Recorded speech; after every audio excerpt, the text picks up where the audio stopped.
tellement bien, ils ont perdu les 2 premiers matchs, après on a gagné avec la Lettonie.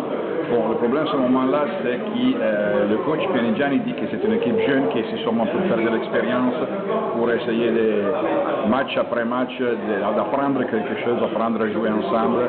Mais quand même, en Italie, parce qu'il y a les 3 joueurs NBA, Bargnani, Bellinelli et Gallinari, on s'attend beaucoup plus que de faire de l'expérience. On voudrait gagner. Le président du comité olympique italien avait dit qu'on pouvait même gagner le championnat, que c'était impossible. Les joueurs savent quand même que si on n'arrive pas entre les premières 6, ça va pas être une chose qui... personne ne va être content. Tu crois à quel type de performance de l'Italie contre la France demain?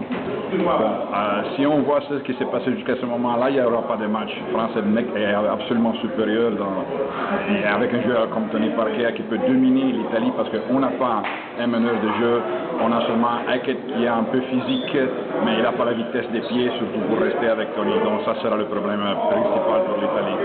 Vous avez 3 joueurs NBA. À l'intérieur de ces 3 joueurs, est-ce qu'il y a une hiérarchie entre eux? Non, je crois qu'en ce moment-là, ils sont la seule chose qui doivent marcher parce qu'après eux, il n'y a rien. Le seul problème, c'est qu'on n'a pas un meneur de jeu et on n'a pas un pivot titulaire parce que Bargnani est un très bon joueur, mais il joue beaucoup mieux à l'extérieur de la raquette que dans la raquette. On a l'impression que Danilo Gallinari, par son impact, surtout son impact physique, est celui qui peut créer le jeu pour l'Italie. C'est ton avis aussi? Oui, il a eu des problèmes physiques avec la cheville après le premier match. Hier, avec la Lettonie, il a dit qu'il a été...